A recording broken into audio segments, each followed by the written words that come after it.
Assalamualaikum, apa kabar pemirsa Buka Mata News? Berjumpa lagi di Mata Politik dan pada kesempatan kali ini menuju Pilkada Serentak 2024. Berbagai tahapan telah dilalui dan menjelang tanggal 28 Oktober mendatang kita akan segera bersama-sama menyaksikan debat Pilkada pertama untuk Gubernur Sulawesi Selatan antara dia dengan nomor urut 1 dan juga andalan hati yang mendapatkan nomor urut 2. Di momen ini kita ingin mengetahui apa visi dan misi dari dua pasangan calon ini yang tentunya akan ditawarkan kepada masyarakat Sulawesi Selatan. Telah hadir para juru bicara sebagai wakil dari dua kandidat yang akan maju bertarung di Pilkada Sulsel 2024 ini. Sudah ada Kak Irwan ST selaku juru bicara dari Andalan Hati. Apa kabar? Alhamdulillah, baik. Sehat, Ki? Alhamdulillah. Alhamdulillah. Sibuknya di mana sekarang? Ya, sibuknya kemana aja sekarang lebih tepatnya? Keliling Sulsel. Keliling Sulsel. Oke, baik. Dan tentunya juga hadir juru bicara mewakili dia. Sudah ada Kak Asrita Tada. Assalamualaikum, apa kabar Ki? Waalaikumsalam. Kayaknya ini baru sekali Ki dari luar kota. Sudah harus seperti itu kayaknya. Karena semuanya lagi sibuk-sibuknya tentunya untuk membawa calonnya untuk lebih dekat dengan masyarakat. Di sini kita mau bisa warga dan masyarakat melihat apa sebenarnya visi misi, dan kalau saya mungkin lebih condong apa alasan tak kemudian mau menjadi, karena tokoh-tokoh dan orang-orang di luar sana kenal Ki. Pasti ada alasan kenapa Ki, Kak Irwan mau menjadi jubirnya Andalan Hati dan Kak Asri mau jadi jubirnya dia, mau berada di corongnya dia. Kita ke pasangan nomor urut 1 dulu, Pak Le. Satu ya, pertama ya. Yang pertama. Baik, ke Pak Dhani ya. Iya, kenapa Ki? Sebenarnya kerja-kerja yang kami lakukan sekarang ini tidak terlepas dari yang sebelumnya kami lakukan di Pilpres gitu. Jadi semangatnya adalah meneruskan spirit perubahan gitu. Kalau dulu dengan kami misalnya ya sebagai relawannya Pak Anies, kemarin itu kita berjuang untuk mendorong perubahan secara nasional, perubahan kebangsaan, tapi karena belum ditakdirkan menang gitu kan, pada akhirnya itu mungkin tidak terlaksana secara nasional. Cuman ketika kami kumpul-kumpul dengan teman-teman relawan, kita sama-sama sepakat bahwa spirit ini tetap harus kita lanjutkan gitu. Tapi dalam skala yang mungkin jauh lebih kecil, skalanya provinsi. Makanya di Pilgub kita mengambil sikap harus terlibat gitu. Nah, pada saat itu yang kita pikirkan adalah kemana kita akan titipkan gagasan-gagasan perubahan yang kita mau bawa gitu untuk Sulsel. Seperti itu. Dan pada saat itu kita sepakati bahwa secara logika yang bisa kita titipkan gagasan perubahan itu adalah pada penantang terhadap petahana gitu. Karena itu yang kita anggap bisa membawa semangat untuk merubah yang sebelumnya sudah ada gitu. Jadi kami bikin namanya Relawan Perubahan Sosial Sulsel ya, RPS gitu, dan kemudian kita menyatakan sikap membawa 8 poin prioritas perubahan kepada Pak calon gubernur Pak Dhani Kumanto pada saat itu. Salah satu yang paling pertama itu, yang paling penting kita anggap adalah mengembalikan merit system dalam tata kelola ASN di Pemprov Sulsel. Seperti itu. Kita anggap itu penting karena itu kemudian menjadi salah satu prasyarat kondusivitas kinerja ASN yang menjadi frontliner dari pelayanan publik dari pemerintahan gitu. Dan 7 poin lainnya itu termasuk 8 sih sebenarnya itu sangat ternyata sejalan dengan visi misinya Pak Dhani gitu. Pak Dhani dan Pak Ashar pada saat itu, dan kemudian kita sama-sama berjalan, kita masuk sebagai bagian dari gerbong timnya Dhani Kumanto dan Ashar Arsyad, dan kita sepakat untuk mengawal setidaknya 8 poin perubahan itu, dan itu masuk dalam visi misi besarnya, dan itu saya kira yang melandasi kenapa kami ada di tempat ini sekarang gitu. Dari semua visi misi yang kemudian diusung oleh Pak Dhani dan Pak Ashar, pasangan dia ini, apa yang paling kemudian ingin kita jadikan poin paling utama untuk dipegang oleh masyarakat, yang pastinya nanti akan ditagih? Iya, satu yang kita selalu ulang-ulangi ketika ketemu dengan masyarakat adalah perubahan nasib gitu ya. Kalau di Sulsel itu mungkin banyak kan warga kita adalah petani, peternak, nelayan kayak gitu. Problem selama ini adalah ketika mereka panen, harga jatuh gitu. Dan itu kita temui dalam safari kampanye di beberapa daerah yang sudah kita lakukan akhir-akhir ini, rata-rata keluhan sama. Kita membaca denyut perekonomian di pasar-pasar pagi, di tempat pelelangan ikan, itu semua hampir sama. Jadi pada akhirnya kita betul-betul yakin dengan visi itu bahwa memang pemerintah harus masuk, mengintervensi, melindungi petani, melindungi nelayan, melindungi peternak, pedagang-pedagang kecil yang ada di pasar. Nah, itu yang kemudian salah satu yang kita anggap cukup strategis. Secara umum sebenarnya Dhani Ashar itu mengangkat visi menjadikan Sulsel sebagai global food hub. Ya, epicentrum pangan dunia gitu. Itu sangat beralasan karena memang secara geografis kita punya daerah itu kaya sebenarnya. Potensi pertanian kita, perkebunan, perikanan, maritim itu luar biasa gitu. Satu yang menarik sebenarnya dari Dhani Humanto, karena ketika berbicara tentang Sulsel, beliau tidak pernah mengedepankan pembicaraan tentang tambang. Saya sangat setuju secara pribadi gitu. Bahkan sebelum beliau menjadi calon gubernur gitu. Karena bagi saya personal, bicara tambang itu bicara yang seharusnya karena dia kan sumber energi yang tidak bisa diperbaharui lagi gitu, dan kalau itu menjadi titik fokus dari pembangunan sebuah daerah, biasanya tidak terlalu merata pembangunan ekonominya, dan itu terbukti di beberapa daerah. Saya punya kampung misalnya di Luwu Timur, itu punya pertumbuhan ekonomi yang sangat tinggi, itu hampir 9%, karena kontribusi pertambangan itu tinggi sekali di APBD. Tapi ternyata distribusinya tidak merata ke masyarakat. Nah, Dhani dan Ashar itu mengangkat konsep ekonomi real kerakyatan non tambang. Fokusnya adalah pada pertanian, perkebunan, perikanan, jasa, pariwisata dan sebagainya. Kurang lebih seperti itu. Kurang lebih seperti itu. Inilah visi misi yang kemudian nanti akan diusung utamanya dalam peningkatan ekonomi untuk pasangan nomor urut 1, pasangan dia. Nah, kalau dari pasangan nomor urut 2, Andalan Hati, sebelum kita bahas apa visi misinya, tentunya kita mau kembali tadi alasannya. Kenapa seorang Kak Irwan yang sudah belasan tahun berada di pemerintahan juga, sebenarnya kita sebutnya pemerintahan karena beliau yang mengawasi pemerintahan Provinsi Sulawesi Selatan, berada di corong ini? Kalau saya alasannya saya kira saya punya tanggung jawab memang. 3 tahun saya menemani beliau, jadi saya bersama beliau sebelum diangkat menjadi gubernur sampai beliau selesai. Saya menjadi staf khusus beliau. Jadi saya melihat secara dekat bagaimana beliau membangun visinya dan juga mengeksekusi program-program kerakyatan kemasyarakatan. Dan menurut saya jujur nih, dari lubuk hati saya terdalam, saya sebenarnya ketika menyelesaikan periode saya di DPR selama 10 tahun, saya mengalami sedikit hopeless dengan dunia politik karena begitu kita masuk, kita terserap oleh sistem gitu. Tapi ketika saya diajak oleh Pak Andi Sudirman untuk menemani beliau, saya melihat satu model gaya politik yang baru, yaitu politik nilai gitu ya. Jadi beliau betul-betul berbasis value dan semangat pertanggungjawaban dia sebagai pemimpin gitu. Dan saya melihatnya dari dekat. Karena itu hampir 1 tahun ini meskipun sudah bukan staf sus beliau, saya tetap menemani dan no interest gitu kan. Saya tidak dibayar oleh beliau, tidak digaji oleh beliau, tidak diberikan benefit sedikit pun oleh beliau, tapi saya tetap bersama beliau gitu kan. Dan juga saya tidak ada interest untuk setelah ini bersama beliau lagi, enggak juga gitu kan. Berkali-kali juga saya sampaikan kepada teman-teman yang lain. Jadi saya betul-betul melihat sebuah gaya baru dalam berpolitik, yaitu sebuah politik yang mengedepankan pertanggungjawaban terhadap kepemimpinan. Karena itu saya melihat beliau marah ketika ada tugas amanah yang tidak dilaksanakan dan itu kaitannya dengan kemaslahatan masyarakat.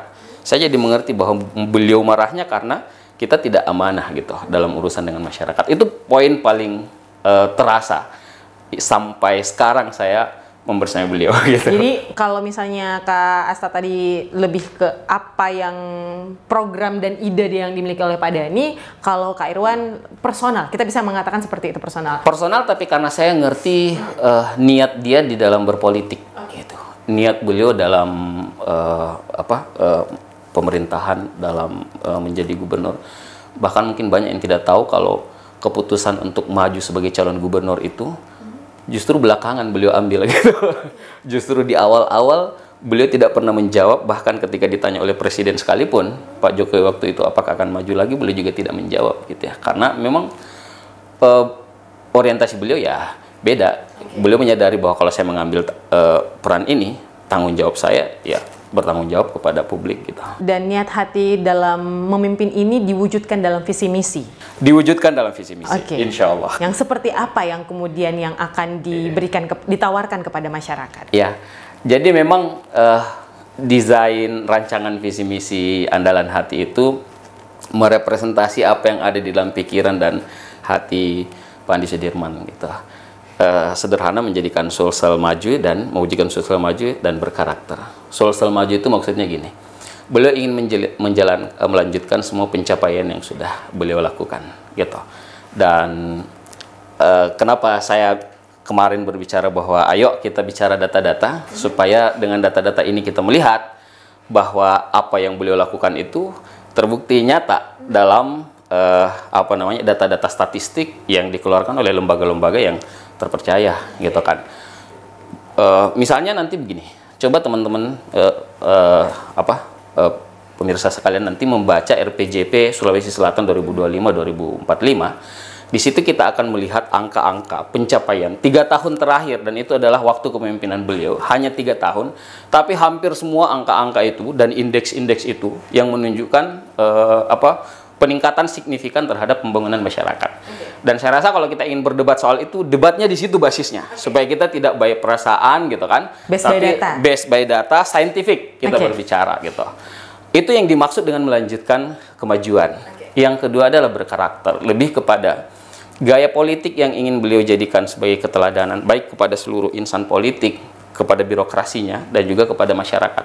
Beliau selalu menyebut-nyebut sipaka tahu sipaka lebih, sebuah istilah dalam bahasa kita di masyarakat Sulawesi Selatan ini untuk menunjukkan bahwa kita itu setara, egaliter, adil, saling menghormati. Dan saya melihat betul kesadaran beliau bahwa tanpa dukungan dan tanpa kebersamaan dengan orang lain kita bukan siapa-siapa. Makanya yang saya kagumi dari beliau itu adalah akhlak beliau dalam memimpin gitu ya. Saya tidak pernah menemukan selama mendampingi beliau menjelek-jelekkan, menyerang, mendiskreditkan pemimpin-pemimpin sebelumnya. Tidak pernah sama sekali.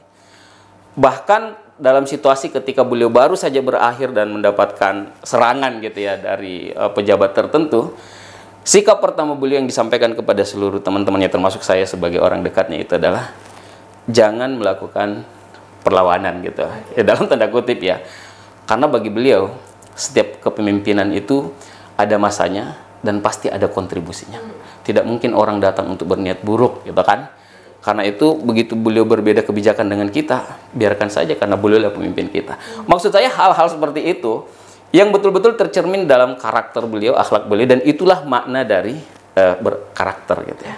Kira-kira seperti itu. Nah, ini menarik. Banyak sekali hal-hal yang bisa kemudian kita langsung pertanyakan kepada yang akan menjadi lawan beliau nanti di pilkada kali ini. Kalau bicara masalah data, masalah ekonomi, dan masalah apa yang kemudian menjadi serangan kepada beliau pasca beliau lepas dari jabatannya, adalah salah satunya yang juga disampaikan oleh Pak Dhani, bahwa Pak Dhani jika kemudian terpilih, kurang lebih bahasanya seperti itu, akan membayarkan utang Pemprov. Oh iya. Ada yang mau diralat atau ada yang mau dijelaskannya? Enggak, kalau Pak Dhani sendiri bilang bahwa pernyataan sebelumnya bahwa utang Pemprov yang 1,5 T itu hoax ternyata. Oke. Karena yang benar 1,7. Seperti itu. Jadi hoaxnya adalah di angka? Iya, itu datanya dari BPK. Saya lihat sendiri datanya. Sebenarnya perdebatan di situ itu jadinya tidak produktif karena data yang dipakai misalnya teman-teman yang saya baca dalam beberapa pemberitaan itu dari situ. Yang jelas bahwa kondisi defisit keuangan kita itu sangat kelihatan di daerah. Misalnya kalau kita ambil satu item dana bagi hasil yang mengalami keterlambatan dibayarkan ke kabupaten kota, ada banyak itu juga sebenarnya mempengaruhi postur APBD kabupaten kota gitu, dan mereka juga akhirnya defisit. Ini problem besar dalam tata kelola pemerintahan kita gitu, itu yang sangat disayangkan. Makanya sebagus apapun yang kami rancang ya, Dhani Ashar merancang visi social global food hub, tapi yang paling pertama yang memang akan jadi batu sandungan adalah menyelesaikan hutang dulu gitu. Ini cukup besar dengan postur APBD yang sekitar 10 T aja misalnya, dengan utang yang 1,5 T, 1,7 maaf misalnya, itu sangat signifikan. Makanya kemudian dengan bekal yang salah satunya adalah kinerja yang sudah ditunjukkan oleh Pak Dhani misalnya dalam sektor keuangan di Pemkot Makassar selama 10 tahun memimpin, kita sangat yakin bahwa PAD ini bisa kita legitkan mungkin 2-3 kali, sehingga beban-beban keuangan ke depan itu bisa lebih ringan dan semua program-program strategis yang kita usung itu bisa terlaksana dengan baik gitu. Nah, Global Food Hub itu sebenarnya gagasan yang kalau menurut saya sangat menarik gitu, karena ketika misalnya satu poin aja yang kita implementasikan di awal, pemerintah bertindak sebagai off-taker semua produk-produk pertanian dan produk dari petani dan nelayan. Kita membayangkan akan dibangun satu center pembelian di setiap kecamatan se-Sulawesi Selatan gitu. Jadi dikelola oleh Perseroda, di mana BUMDes jadi shareholdings juga. Itu kita akan beli produk-produk petani, kemudian dengan mekanisme di Perseroda kita yang akan menjual ke pihak yang lain gitu. Petani punya jaminan dengan harga yang pasti di depan gitu. Ketika mereka panen, harga tetap gitu. Karena kita yang kuasai. Hari ini mungkin kita punya skema ekonomi itu lebih banyak pemain-pemain ketiga gitu. Pengumpul, ya, pengepul dan sebagainya. Itu yang kemudian membuat masyarakat sangat resah dengan nasib mereka. Petani, ya. Ini data setelah melakukan survei atau dari mana nih Pak? Ini termasuk juga fakta sebenarnya, karena dalam beberapa di 8, 9, 10 kabupaten yang kita sudah datangi, itu kelihatan sekali di situ dan masyarakat memang mengeluh gitu. Mengeluh dengan harga seperti itu. Jadi kalau Pak Dhani bilang persoalan petani bukan hanya di soal pupuk atau benih misalnya atau alat ya, tapi yang paling besar di persoalan petani adalah pada harga jual ketika mereka panen gitu. Kalau harga jualnya bisa dijamin, saya kira orang-orang akan tertarik untuk kembali bertani. Problem kita dalam 10 tahun terakhir di Sulsel itu ada penurunan jumlah petani sekitar 4-5%. Kalau di jumlah itu sekitar 50-an ribu lah kurang lebih. Petani berkurang gitu. Saya tidak tahu ini kenapa terjadi. Jadi saya kira memang perlu perhatian lebih. Kita punya ancaman yang sangat serius tentang pangan di masa depan gitu. Sehingga ketika secara strategis Sulsel mengambil posisi ini, saya kira ini bisa sangat prospektif dilakukan. Kita bisa yakin bahwa dengan skema seperti itu, pertanian kita tumbuhkan dengan semua mekanismenya, kemudian maritim kita tumbuhkan dengan semua potensinya, itu bisa mengangkat Sulsel menjadi daerah yang punya peran global bahkan. Disebutkan tadi 10 tahun terakhir ya? Iya. Petani berkurang? Petani berkurang. Berarti itu masuk dalam masa jabatan Pak Andi Sudirman? Gubernur itu, 4 gubernur malah. Oke, apa yang bisa dijawab dari ini? Karena kalau dikatakan seperti itu, bahkan tidak menyangkal bahwa mengenai hoaxnya terkait dengan utang, hanya nominalnya yang berubah malah lebih banyak. Bagaimana? Jadi saya agak paham benar masalah ini gitu ya, karena saya terlibat di dalamnya. Saya tahu teman-teman ini memulai gagasannya pada saat ada opini bangkrut yang disampaikan oleh mantan pejabat gubernur yang lalu, dan menurut saya itu memang sebuah penyesatan informasi gitu ya. Karena begitu kita buka, waktu itu yang disebut sebagai utang itu 1,3 triliun. Tapi begitu kita buka data 1,3 triliun itu, yang jadi utang sebenarnya justru komponen-komponen yang tidak seharusnya menjadi utang. Misalnya, ada kewajiban untuk menyiapkan hibah pilkada 600 miliar. 40%-nya itu dibayarkan di 2023, sisanya di 2024. Hanya saja edaran tentang pengalokasian itu keluar setelah APBD pokok 2003 itu diketuk gitu. Jadi pada dasarnya hampir semua kepala daerah, makanya kalau kita buka data, hampir semua kepala daerah memang tidak mengalokasikan anggaran hibah pilkada itu pada pokok 2023-nya. Sehingga begitu PJ ini datang, karena dia juga adalah dirjen di Kemendagri yang menandatangani itu, dia kemudian merasa wah ini harus disediakan. Padahal Pemprov waktu itu di masa Pak Andi Sudirman sudah mengalokasikan 100% hibah pilkada itu 680 miliar itu di pokok 2024. Jadi jadilah dia sebuah utang baru yang dibuat oleh sang pejabat waktu itu. Jadi sebenarnya itu bukan beban yang harus dibebankan kepada Andi Sudirman. Itu memang tugas dia untuk mensiasati bagaimana caranya dia mendapatkan anggaran itu. Kemudian ada lagi yang dimasukkan, yaitu pengembalian dana pokir. Inilah apa namanya item yang paling lucu menurut saya, karena pokir itu sebenarnya itu anggaran pemerintah daerah juga yang boleh setiap saat direfocusing dan disesuaikan. Tapi oleh penjabat waktu itu dianggap sebagai sebuah kewajiban dan masuklah dia dalam struktur utang.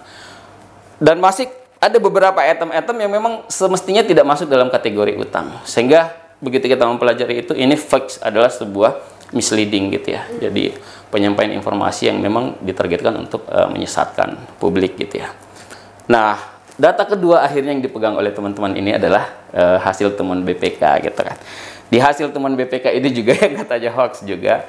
Sebenarnya kalau saya nggak tahu ya Asri ini ngerti dengan keuangan daerah atau tidak, tapi kita bolehlah duduk satu saat nanti untuk mendiskusikan tentang ini, karena utang yang dimaksud 1,7 itu adalah utang yang timbul oleh dua gubernur.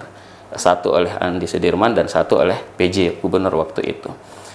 Iya, karena 2003 itu beliau berakhir di September, tapi apa yang beliau lakukan di antara September sampai Desember itu impact utangnya luar biasa. Saya coba jelaskan sedikit, mudah-mudahan dipahami gitu ya. Misalnya kayak gini. Waktu dia berusaha untuk memenuhi kebutuhan hibah pilkada 220 sekian miliar itu, dia kemudian memotong atau mengambil anggaran yang dari program-program yang sudah berkontrak dan bahkan sudah ada yang selesai. Umumnya dari infrastruktur. Itu 300 miliar lebih diambil. Dan dari OPD-OPD lain juga dipotong semuanya. Waktu itu orang berpikir ini cuma untuk menyiapkan hibah pilkada. Ternyata tidak. Yang ada adalah program baru. Nah, kita harus tahu, PJ itu tidak punya kewajiban melaksanakan program baru. Tugasnya dia adalah menciptakan stabilitas. Ketika ada utang, kewajiban dia untuk menyelesaikan utang. Jadi dari hasil obrak-abrik anggaran inilah kemudian BPK akhirnya kalau kita pelajari 1,7 itu Pak Sri. Bagus kita duduk mempelajarinya. Itu kan kelihatan benar siapa yang menciptakan utang itu. Gitu. Itu yang pertama. Yang kedua, disebutkan juga tadi tentang dana DBH. Dana DBH itu gini, dia kan kurang salur sebenarnya. Jadi dia bukan utang, tapi kurang salur dari pemerintah provinsi untuk pemerintah daerah. Waktu Andi Sudirman naik sebagai gubernur, beliau mewarisi utang dari gubernur sebelumnya 1,2 triliun. 600 miliar diantaranya adalah DBH. Jadi ini warisan nih. Karena itu Andi Sudirman mengambil ijtihad politik begini. Saya mengalokasikan 1 tahun penuh pembayaran DBH setiap daerah. Tapi pasti saya harus bayar dulu yang tahun sebelumnya 600 miliar. Sisanya kemudian akhirnya ketinggalan lagi. Sekitar situ. 500 sampai 600 miliar. Tahun 2022 begitu lagi. Tahun 2023 begitu lagi. Harapannya beliau adalah ketika PJ masuk, beliau kan tidak punya beban RPJMD. Dia tidak harus membuat program baru. Karena itu 9 sampai 10 triliun APBD, itu lebih dari cukup untuk menyelesaikan utang yang sedikit ini sebenarnya. Dan itu kalau disebut utang ini gede banget, enggak juga gitu ya. PAD-nya Sulsel itu di era Andi Sudirman itu tidak pernah kurang dari 5 triliun. Kalau cuman utang, seandainya itu utang semua 1,7, perkara gampang itu. Untuk seorang PJ gubernur. Jadi yang mau dijelaskan adalah ini hanya salah baca dan termasuk sebagai misleading. Ini pada seni mengelola keuangan daerah gitu ya. Makanya kalau saya di DPR 10 tahun itu perkara gampang diselesaikan karena sehari-harinya. Jadi begini Mbak Nana, kita di pemerintah daerah itu umumnya pasti selalu defisit. Saya nggak tahu, di Kota Makassar pun waktu Dani juga defisit juga. Karena memang begitulah desain strategi dari pengelolaan keuangan daerah. Karena kita tahu bahwa pada akhirnya di perubahan akan ada penyesuaian. Kemudian di perubahan kita akan mendapatkan limpahan anggaran dari silpa, sisa penggunaan anggaran yang itu berasal dari pemasukan yang masuk di bulan Desember, sisa tender-tender, sisa kontrak, efisiensi, penghematan pasti masuk. Karena itu kita membuatnya defisit seperti itu gitu. Jadi kalau ada pejabat yang begitu kaget gitu ya dengan situasi defisit itu benar-benar aneh menurut kita. Kok bisa gitu? Kira-kira gitu. Ini cukup untuk dijelaskan dan cukup untuk diterima atau gimana nih Kak? Ya, saya sebenarnya jadi bingung juga gitu pada akhirnya karena baik PJ Bakhtiar maupun PJ yang sekarang Prof Sudah juga mengatakan hal yang sama. Kita punya beban hutang. Bahkan kalau mereka menyebutnya angka lain kan sekitar 300M kayak gitu. Saya membacanya itu barangkali utang yang segera harus diselesaikan gitu. Cuman memang dalam laporan BPK kita tidak menyebutkan bahwa siapa yang berutang. Ada warisan beban utang 1,7 triliun yang harus diselesaikan. Sehingga ketika kita bicara tentang sul-sul ke depan, ini yang harus diselesaikan. Harus jadi fokus karena banyak menghambat program-program strategis yang lain kalau tidak diselesaikan gitu. Itu aja saya kira. Jadi masyarakat bisa membaca ini sebagai sesuatu yang sifatnya terbuka. Ya, informasi tentang ini. Tapi kalau misalnya tadi Bung Irwan bisa menjelaskan seperti itu, kita bisa pilahkan di situ di mana yang kemudian bisa menjadi pegangan kita. Bisa. Ya, seperti itu. Nah, ini berarti sangat mencerahkan juga untuk momen mempertemukan dua jubir ini. Dan yang menarik lagi adalah bagaimana kemudian temuan, kita bisa mengatakan itu adalah temuan ketika kemudian tim dari dia melakukan kunjungan ke daerah-daerah. Nah, tanggapannya seperti apa? Ya, kalau saya sebenarnya seperti ini. Pertama kalau di kami gitu ya, membaca prestasi atau capaian atau kinerja itu by data. Jadi orang boleh Pak Asri ketemu dengan sekelompok warga dan menyampaikan aspirasinya gitu ya. Tapi kami terbiasa bekerja saintifik gitu. Kita juga mensurvei. Setiap tahun kita mensurvei. Ada survei kepuasan publik dan itu kita baca semua. Apa yang ada di dalam top mind publik itu terbaca semua lewat survei gitu kan. Karena itu memang sesuatu yang harus dilaksanakan oleh pemerintah daerah. Jadi bagi kita tidak ingin spekulatif gitu. Di angka-angka dalam sektor pertanian kita bagus Pak Asri gitu. Kita boleh berdebat seberapa panjangnya, tapi kita harus menyajikan data-data, angka-angka gitu ya. Sekedar informasi saja, salah satu inovasi Andi Sudirman ketika menjadi gubernur itu adalah Mandiri Benih.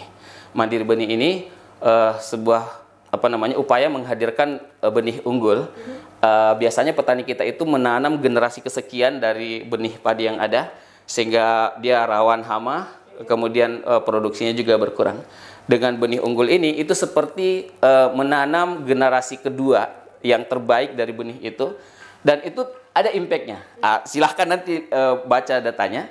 Itu pertumbuhan surplus produksi padi Sulawesi Selatan itu tertinggi se-Indonesia. Jadi 650.000 ton dalam 2 tahun kelebihannya dan itu tertinggi se-Indonesia gitu. Jadi maksud saya hal-hal yang dibahas oleh Pak Asri dan timnya misalnya ketika berbicara tentang nilai tukar petani itu sebaiknya kita bawa ke angka-angka gitu karena angka-angka berbicara berbeda gitu. Itu yang maksud kami ingin melanjutkan karena keseluruhan angka-angka itu, indeks-indeks itu menunjukkan tren yang positif semua. Dan begitu kita bedah, memang selalu ada relevansinya dengan program yang kita jalankan. Misalnya nilai tukar nelayan juga bagus. Dan itu salah satu intervensi kita adalah dengan membuat sebanyak mungkin rumah-rumah ikan gitu kan di termasuk Makassar. Kita intervensi. Jadi nyambung antara yang kita lakukan dengan apa yang kita dapatkan dalam ukuran-ukuran resmi pemerintah. Gitu. Andalan hati ingin melanjutkan. Dia ingin ada perubahan. Perbaikan. Perubahan itu ada 2. Bisa lebih baik, bisa lebih buruk dari sebelumnya. Kita mau ada perbaikan. Bung Irwan bicara tentang angka ya gitu. Angka-angka yang disajikan oleh lembaga-lembaga misalnya. Tapi kita menemukan fakta di mana masyarakat bicara langsung kepada kita. Soal harga jual. Persoalan kita memang bukan di benih, bukan utamanya di benih ya. Benih penting saya kira. Pupuk penting, salah satu masalah kita juga. Tapi yang paling penting dari semua itu adalah ketika mereka panen, harganya bisa lebih terjamin. Itu yang kemudian kita mau intervensi. Gitu. di mana pemerintah bertindak sebagai pembeli, off-taker untuk itu. Nah, dengan konsep seperti ini sebenarnya bisa memancing partisipasi masyarakat untuk masuk dalam aktivitas pertanian. Kalau misalnya harganya jelas, gitu. Menjadi nelayan misalnya atau berbisnis di bidang nelayan ya, di bidang maritim gitu. Kalau harganya jelas, ada jaminan kepastian bahwa dengan melakukan itu, menginvestasikan modal, waktu dan sebagainya, mereka bisa kembali gitu. Di beberapa waktu terakhir misalnya, banyak masalah. Ketika panen, mau dijual, harganya jatuh. Gitu. Kemarin kita ke Entreka, kita ketemu dengan pedagang kol, yang sebelumnya mereka jual 8.000 per kilo, sekarang tinggal 500 rupiah per kilo. Cabai yang dulu sampai 40 ribuan, mereka sekarang jual 15 ribuan. Dan itu pun tidak laku semua. Pemerintah harus hadir di sisi ini. Kalau tidak, habis ini kita punya sektor pertanian. Gitu. Produksi gabah kita besar misalnya. Tapi apakah harga jualnya bagus? Pertanyaan besar di sini. Nah, itu saya kira yang kita mau intervensi sehingga gagasannya seperti yang saya bilang tadi. Baik, dan inilah yang kemudian ditemukan oleh tim Dia dan mungkin juga berbeda dari yang ditemukan oleh tim Andalan. Saat ini sudah sangat mendekati menuju debat pilkada pertama yang akan dilaksanakan. Apa yang saat ini tengah disiapkan oleh masing-masing tim? Kalau dari tim Dia sendiri? Kalau debat sebenarnya sih paslon ini udah siap. Udah siap gitu. Bahkan kita protes sama KPU, kenapa cuma 2 kali? Gitu. Enggak, memang debat kita anggap penting karena disitulah kita bisa mengeksplorasi gagasan, visi misi yang kandidat mau bawa untuk Sulsel. Kita tekankan bahwa ini visi misi kandidat gitu. Bahkan bukan visi misi jubir gitu. Saya bahkan tidak berani untuk menjelaskan semuanya, jangan sampai persepsinya salah. Tidak seperti dengan yang bikin gitu. Karena memang kan harusnya yang mau jadi gubernur itu yang bicara. Saya mau bawa Sulsel seperti ini gitu. Caranya seperti ini, seperti ini, seperti ini. Kita butuh pemimpin yang bisa melahirkan semangat baru, yang bisa menjadikan itu mimpi bersama gitu. Kalau saya sebutnya sebagai narasi pembangunan sebenarnya. Jadi jelas bahwa ada mimpi bersama yang kita mau lakukan dalam 5 atau 10 tahun ke depan. Kemudian ada gambaran real akan seperti bagaimana dalam pencapaian 5 dan 10 tahun ke depan. Nah, seperti itu saya kira. Kalau tim Andalan Hati apa yang disiapkan untuk menuju debat pilkada? Iya, kalau kita sebenarnya yang lebih penting itu adalah mengkomunikasikan gagasan. Makanya yang jauh lebih prioritas bagi kita selain debat ini adalah ketemu masyarakat gitu ya. Makanya intensitas beliau Pak Andi Sudirman sekarang nih ya jarang di Makassar karena begitu selesai titik-titik di Makassar itu udah langsung kemana-mana lagi gitu kan. Dan ya seperti kata Bang Asri tadi, mengkomunikasikan langsung itu lebih penting. Mendengarkan langsung apa yang diinginkan masyarakat itu yang lebih penting. Dan sebenarnya bagi kita ini bukan hal baru juga karena dulu di masa beliau juga gubernur, kayaknya kerjaannya itu salah satu yang paling sering beliau lakukan itu ya ke daerah gitu. Jadi itu sekarang yang kita lakukan. Untuk debat sendiri juga kita anggap sesuatu yang kita persiapkan, tapi pada dasarnya di Pak Andi Sudirman itu ya tidak punya beban ya, karena beliau sudah melakukan semua hal yang beliau bisa gitu kan. Beliau tinggal menceritakan kembali bahwa kita telah mencapai ini, kita telah melakukan ini, dan kita akan melanjutkan kembali. Tapi pasangan Andalan Hati tentunya tidak sendirian. Nah, bagaimana kedekatan dan juga kesiapannya bersama dengan wakilnya? Ya, sebenarnya kalau di kita melihat wakil ini betul-betul pasangan yang kompleks lah gitu ya, komplit lah gitu ya, karena benar-benar saling menutupi dan punya karakter yang sama gitu. Jadi pekerja, baik Ibu Fatma maupun Pak Andi Sudirman ini benar-benar pekerja gitu. Jadi tidak ada waktu untuk kita kayaknya waktu-waktu untuk kayak ketemu, kayak rapat begitu jarang banget gitu kan. Kita tuh lebih banyak Ibu Fatma jalan kemana, mendesain, koordinasi, saya di sini gitu kan, bertemu dengan masyarakat, menyerap aspirasinya, menyampaikan apa yang sudah kita lakukan, dan kita bersyukurnya karena di semua daerah di Sulawesi Selatan kita punya karya gitu kan, yang memang diketahui, dikenang dan dirasakan manfaatnya oleh masyarakat, sehingga relatif kita tidak pernah kesulitan. Karena itu kita sebenarnya jarang menjanji gitu ya. Kita lebih banyak untuk meyakinkan bahwa kita bisa lebih baik lagi insya Allah. Nah kalau Pak Dhani sendiri bersama dengan pasangannya saat ini? So far so good. Gitu. Ini apa ya? Pak Dhani itu datang sebagai penantang gitu. Ex petahana ya kita bilang, karena ada PJ sebelumnya ya, dua PJ gitu. kemudian ketemunya dengan Pak Ashar juga ketemu secara politis. Gitu. Untungnya bahwa profil keduanya ini saling melengkapi gitu. Pak Dhani yang orangnya yang sangat visioner, gagasannya selalu meledak-ledak gitu. Orang yang kalau saya lihat itu tidak pernah bisa tenang kalau belum bisa memastikan semuanya bisa terlaksana gitu. Datang Pak Ashar dengan figur yang sangat ngadem gitu. Tapi di baliknya dia punya potensi politis yang sangat luar biasa gitu. Seorang ketua partai dengan jejaring Nahdien yang sangat kuat ternyata di Sulsel, dan yang saya betul-betul berdecak kagum karena ternyata basisnya itu silent gitu. Ya, itu luar biasa. Jadi dalam perjalanan kemarin misalnya kita punya rute yang saling bersilangan antara calon gubernur dengan calon wakil gubernur, dan itu ketemunya di tengah-tengah gitu. Dan dari perjalanan itu kelihatan bahwa memang sebagian besar masyarakat kita menginginkan perbaikan-perbaikan, terutama dalam sektor dalam taraf hidup mereka gitu. Kalau kita anggap bahwa misalnya masyarakat Sulsel lebih banyak petani, pedagang kecil, nelayan, peternak, itulah sebenarnya yang paling banyak merasakan penderitaan saat ini gitu. Harga jual produknya mereka anjlok, daya beli masyarakat secara umum juga turun, pasar-pasar sepi gitu. Kemudian pasar-pasar yang agro misalnya hortikultura itu juga sangat memiriskan. Dhani Ashar datang kemudian dengan keprihatinan besar bahwa tidak, pemerintah harus masuk di sektor ini, memberikan intervensi sehingga petani, nelayan, peternak, petambak itu bisa dilindungi, bisa punya masa depan gitu.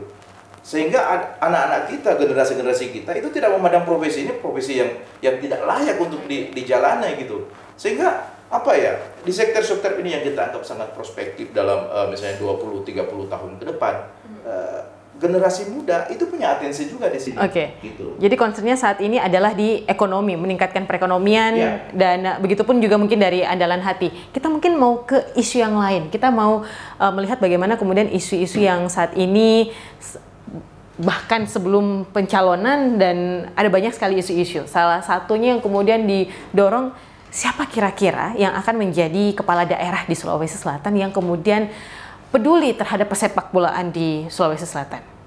Nah, dia baik andalan juga pasti mendapatkan pertanyaan ini. Bagaimana andalan menjawab ini? Kalau di kita sendiri, di salah satu program kita adalah menyiapkan fasilitas-fasilitas olahraga secara umum gitu. Jadi target kita itu adalah kualitas hidup masyarakat lebih sehat. Makanya kemana-mana Pak Andi Sudirman itu salah satu program wajibnya itu adalah anti mager, dan itu sudah jadi brand image beliau gitu kan, dan itu juga terbaca juga dalam indeks kesehatan kita yang semakin membaik sebenarnya gitu kan. Nah sekarang kalau di kita tidak ingin terjebak pada pembicaraan yang terlalu teknis gitu kan. Misalnya ketika orang berbicara tentang stadion, kita punya banyak potensi. Kita punya stadion yang mangkrak di beberapa titik. Tapi kita juga harus realistis gitu. Begitu dia memiliki masalah hukum, ya itu akan jadi justru masalah baru kita melanjutkannya gitu kan. Nah makanya bagi kami, misalnya ada yang bertanya kenapa memang dulu tidak dilanjutkan gitu kan. Banyak mungkin masyarakat tidak tahu kalau dulu itu desain stadion itu dibangun dengan utang. Jadi dibayar 8 tahun dan harus dibayar 400 miliar setiap tahun. Itu sama dengan anggaran sekitar 100 km jalan yang harus kita korbankan setiap tahun untuk stadion gitu kan, infrastruktur. Dan karena itu kita realistis dalam memerintah. Jadi Pak Andi Sudirman ini seorang realis gitu kan, melihat apa yang betul-betul dibutuhkan dan itu yang prioritas. Dan karena itu beliau cenderung tidak mau marketing politik. Pernah satu waktu ada lembaga survei yang kemudian menyatakan, Pak, ini udah bagus, pencapaian juga udah bagus, tinggal dilanjutkan dengan acara-acara yang meningkatkan personal branding beliau. Kata dia, dulu saya pernah difoto lagi sudah wakil gubernur naik motor bonceng anak ke sekolah. Itu viral, semua orang bertepuk tangan gitu kan. Tapi benefitnya itu kan cuma untuk saya gitu, kata Pak Andalan waktu itu. Terus di kesempatan yang lain saya membangun jalan, membangun puluhan jembatan, berkilo-kilo jalan, saya melakukan ini, melakukan itu. Tapi kan tidak ada yang bertepuk tangan. Tapi yang terima manfaatnya kan masyarakat. Saya lebih pilih menjadi yang kedua, kata beliau. biar saya tidak ditepuk tangani, tapi masyarakat merasakan langsung apa yang saya lakukan. Ketimbang orang riuh bertepuk tangan kepada saya karena sederhana katanya, benefitnya cuma ke saya. Itulah Andi Sudirman Sulaiman. Gitu. Oke. Nah, ini dari Andalan. Pak Dhani kalau nggak salah katanya siap Siap Bang. membangun. Siap banget. Bahkan Alasannya? terakhir kan sebenarnya yang stadion di Sudiang itu Iya. Pemkot menghibahkan 100 M untuk pembebasan lahan gitu. Itu saya kira menunjukkan komitmen yang sangat besar dari Pak Dhani misalnya secara personal ya, baik juga sebagai pemerintah Kota Makassar untuk membangun keolahragaan di Sulawesi Selatan, di Makassar juga gitu. Jadi kalau komitmen ini saya kira bisa teruji. Makassar luar biasa kita punya pengembangan olahraga gitu. Tapi kalau ya seperti biasanya kita bicara olahraga, senternya di sepak bola ya gitu. Saya kira Stadion Sudiang itu menjadi gambaran. Kita punya komitmen ke depan untuk mengembangkan semua aspek yang bisa meningkatkan kualitas sumber daya manusia. Olahraga menjadi salah satu bagian yang tidak terpisah. Jadi saya kira begini, bicara tentang apa yang akan dilakukan oleh calon gubernur ke depan itu sebenarnya tidak boleh terlepas dari sebenarnya posisi gubernur terhadap kepala daerah 24 kabupaten kota itu gimana. Kalau dalam undang-undang pemerintahan daerah, ini gubernur kan sudah tidak bisa kerasa gerusuk bangun di mana, bangun di Saat ini jadi wali kota bahkan sudah berani untuk mengajukan diri membangun stadion bagi. Iya, karena kita paham bahwa di pemerintah provinsi ada masalah keuangan. Oke. Dan karena kita mau itu bisa real, bisa terwujud, pemerintah kota kemudian berani mengambil keputusan untuk menghibahkan. Pemerintah kota sanggup, tapi pemerintah provinsi Kita punya anggaran kalau di kota ya, kalau di kota itu anggaran cukup luar biasa. Pak Dhani waktu masuk jadi wali kota, PAD kita malah 500 M. Kota Makassar ya, di akhir periode ini itu sudah hampir 2 triliun. Gitu. Ada peningkatan sekitar 400% PAD dalam kepemimpinan Pak Dhani. Itu yang kemudian menjadi salah satu benchmarking ketika dia misalnya ditakdirkan jadi gubernur. Kita sangat yakin bisa melakukan hal yang sama. Makassar ini kecil. Gitu. Tapi sekecil ini Makassar itu menopang 40% ekonomi Sulawesi Selatan. Jadi kalau berhasil pimpin Makassar dengan semua prestasi yang sudah diraih, saya kira itu bisa menjadi salah satu gambaran bahwa Sulsel bisa kita scale up aja dengan model-model yang kita sudah terapkan di Makassar, seperti itu. Oke, ini kita masih bahas sepak bola. Mungkin ada tanggapan juga nih dari Kak Irwan. Makassar bisa nih Pak? Ya nanti kita lihat lah ya. Maksud saya kita tipe pemimpin kita tuh bukan penjanji soalnya gitu. Oh saya ada juga tuh pemimpin yang kerjaannya menjanji tapi nggak pernah realisasi gitu kan. Jadi kalau kita kata Pak Gubernur itu lebih baik kita melakukan satu pekerjaan itu jauh lebih baik kita selesaikan dan dirasakan manfaatnya daripada kita menyampaikan 1000 janji tapi tidak ada terwujud gitu kan. Itu yang saya maksud bahwa kita ini realis. Kita lebih realistis. Sekarang kita dihadapkan pada anggaran stadion misalnya seperti itu 1,2 triliun. Kita bisa minta ke pemerintah pusat. Tapi di pemerintah pusat juga ada tawaran lain. Gimana nih? Ada juga nih sekian triliun tapi rumah sakit. Kita lebih memilih itu, gitu kan. Kak Irwan tidak takut dengan jawaban ini, kemudian Andalan menjadi kehilangan suaranya di beberapa golongan, kalangan? Iya, sebenarnya bagi Pak Andi Sudirman sendiri, kepemimpinan itu pertanggungjawaban.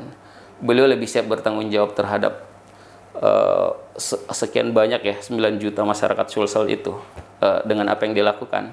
Ketimbang misalnya harus mengorbankan kepentingan yang jauh lebih luas dan kemudian kita masuk ke mega proyek yang tidak memberikan impact kepada kesejahteraan masyarakat gitu. Sebenarnya model seperti stadion itu sebenarnya banyak opsi dari pusat bisa, swasta juga bisa. Jadi ini hal yang fleksibel, tapi tugas utama beliau untuk mensejahterakan masyarakatnya itu yang tidak bisa ditinggalkan. Infrastruktur itu ibarat suntikan darah langsung dalam ekonomi kita. Begitu infrastruktur bagus, itu pasti berimpact langsung kepada ekonomi kita. Pertanyaannya dulu ketika masih menjabat, kenapa tidak mendelegasikan kepada pemerintah kota? Mungkin karena pada saat itu Pak Dhani menyatakan Kota Makassar sanggup untuk mengadakan stadion. Kita lihat aja nanti. Gimana Kak? Kita lihat aja nanti. Nah, saya kira memang komitmen Mbak Dhani misalnya di salah satu sektornya. Kita punya PSM yang jadi kebanggaan. Itu menjadi sirip napacenya orang Sulawesi Selatan gitu.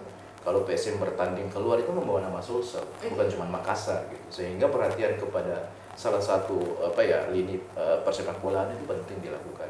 Bukan cuma itu, saya kira olahraga secara umum perlu kita lakukan karena ini memang terhubung dengan bagaimana peningkatan kualitas sumber daya manusia. Kita punya concern di bidang pendidikan, kesehatan, dan sebagainya. Jadi secara umum saya kira pemerintahan ini itu bisa berjalan secara autopilot sebenarnya. Regulasi sudah ada, jelas kok kayak gitu. Kehadiran pemimpin yang menjadi gubernur atau wali kota atau bupati, itu tugasnya adalah mendrive autopilot itu bisa mendapatkan prestasi yang lebih dari standar. Seperti itu. Itu yang kita pahami sebenarnya, sehingga kita datang dengan gagasan yang bisa mengekskalasi pembangunan, meningkatkan apa yang sudah ada sebelum, memperbaiki yang belum baik misalnya. Nah itu yang menjadi fokus kita gitu, karena ini ya seperti yang saya bilang tadi, ini autopilot sebenarnya. Tidak ada pun pucuk pimpinan misalnya jadi gubernur itu bisa jalan ini apa? Buktinya kita jalan kan, ada penunjukan PJ apa dan sebagainya, tidak lewat proses politik. Sehingga kita berharap bahwa dalam proses pilkada ini lahir pemimpin yang bisa membawa perubahan yang lebih signifikan untuk Sulawesi Selatan. Di situ yang kita pahami. Nah, menarik karena kita baru membahas beberapa tema, tapi tentunya ini juga sudah bisa menjadi landasan bagi pemirsa untuk menentukan pilihannya, dan nantinya pada debat kandidat nanti juga semakin menguatkan apa yang kemudian dan siapa yang akan mereka pilih. Sulawesi Selatan di tangan Pak Dhani dan juga Pasar, di tangan dia akan seperti apa? Di pandangan dan di mata Kak Asri. Petani, nelayan, pedagang kecil, masyarakat biasa itu akan lebih bahagia karena yang mereka lakukan itu akan mereka rasakan hasilnya. Kalau mereka bertani, mereka beternak, mereka jadi nelayan, mereka berjualan di pasar, mereka dapatkan keuntungan yang layak untuk mereka, dan pemerintah hadir untuk memastikan itu terwujud. Gitu. Minimal itu dulu. Nah, andalan hati akan membawa Sulawesi Selatan ke depannya. Iya. Seperti apa? Jadi saya pernah membaca sebuah buku ya, judulnya Factfulness, ditulis oleh Hans Rosling. Bagus dibaca. Beliau menjabarkan tentang data-data global yang secara top mind orang itu negatif, tapi ternyata faktualnya di data itu dunia semakin membaik gitu kan, berbasis data itu. Dan memang faktanya seperti itu. Sampai beliau mengatakan bahwa salah satu sumber yang mendistorsi persepsi orang tentang bahwa keadaan kita semakin membaik itu adalah politisi. Gitu. Kita tidak ingin menjadi politisi seperti itu. Kita ingin fair-fair aja bahwa pencapaian kita hari ini, seperti juga pencapaian terhadap apa yang telah dilakukan oleh pemerintah pusat dengan berbagai infrastruktur yang dibangun, pencapaian yang telah dilakukan oleh gubernur, kita fair-fair saja mengakui itu sebagai sesuatu yang terus bertumbuh. Baca datanya, lihat statistiknya, baca apa yang dipikirkan masyarakat melalui survei, dan kemudian kita melanjutkan semua hal baik-baik yang ada di situ. Dan Andi Sudirman juga bukan orang yang sempurna. Tentu ada banyak kekurangan, gitu kan.